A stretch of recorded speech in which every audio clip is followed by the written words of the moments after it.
The air doesn't shudder at the roar of thunder. It splits under the silent force of a mind that dares to question its own chains. Nietzsche once stood in that stillness, declaring God dead, not as a taunt, but as a mirror held up to a world too afraid to look.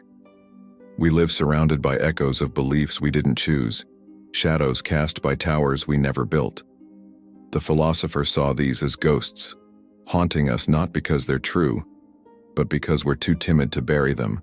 A child laughs at a broken toy, unbothered by its ruin, while we cling to shattered idols with trembling hands. Nietzsche didn't pity our grip. He envied the child's freedom to let go. When he spoke of the Übermensch, it wasn't a cape-draped hero soaring above us. It was you, me, anyone brave enough to forge meaning from the ashes of a world that promises none. Have you ever felt the weight of a life unasked for, handed to you like a script you didn't write? That's the abyss he stared into, not a void to fear, but a canvas to paint with your own trembling will. Most of us drift through days like sleepwalkers, chasing comfort in routines that dull the sting of being alive.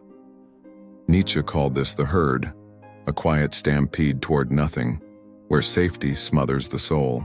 The strong don't frighten us. Their fists stay outside the fragile walls we build around our hearts.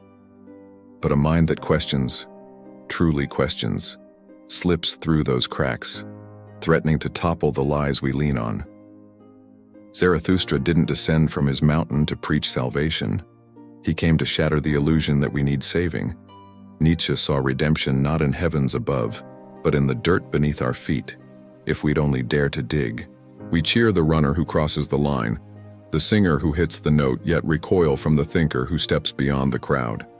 It's not their brilliance we fear, but the shadow it casts on our own untested lives. Society doesn't punish the loud or the proud. It reserves its quiet cruelty for those who refuse to kneel. Nietzsche felt this lash, branded a madman not for his chaos, but for the clarity that burned through our fog. Truth isn't a gift wrapped in silk. It's a blade, cold and sharp, that cuts away the fat of our illusions. He wielded it not to wound, but to free, though freedom, he knew, is a taste most spit out. The church bells ring, the flags wave, the screens glow, all whispering the same lullaby. Belong, obey, rest. Nietzsche heard this song and chose silence instead, a silence so loud it still echoes through our noise. Have you ever stood apart? Not by choice, but by a pull you can't name, watching the world spin in circles you can't join? He called this the solitude of the creator, the price of building something new amid the rubble of the old.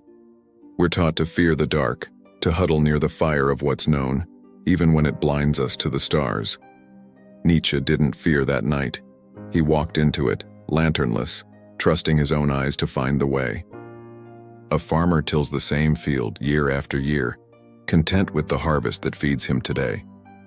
The philosopher saw this and asked, what if the soil could grow something wilder, something that feeds your soul instead? Happiness isn't the enemy, but Nietzsche warned it's a shallow stream when you've tasted the ocean's depths. To chase it is to settle for a ripple when you could ride a wave that breaks you open. The brain hums with instinct, lighting up when a sharper mind steps into the room. Not with awe, but with a primal flinch. We're wired to belong, to shrink from the one who strides where we stumble, even if they light a path we need. Schools drill answers into us, workplaces polish our nods, screens feed us candy-coated simplicities.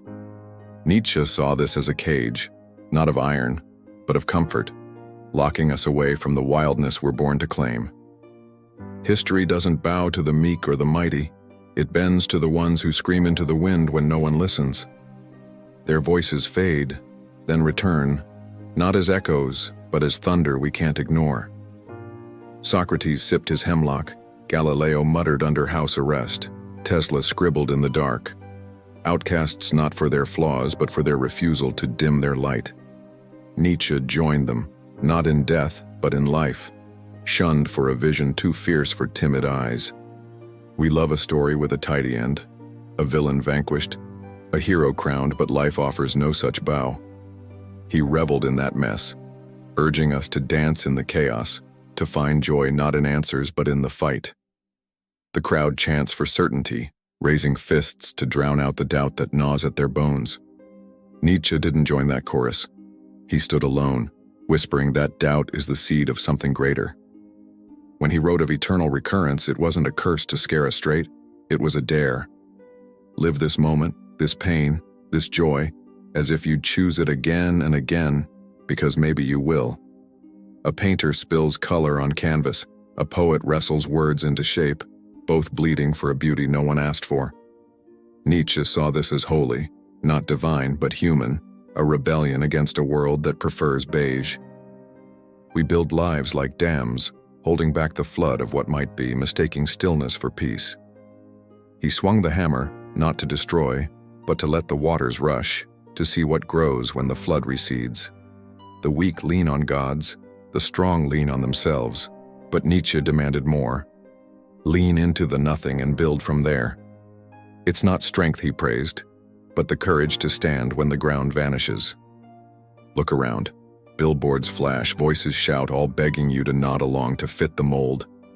He'd laugh, not at them, but at us, for thinking the mold was ever ours to fit.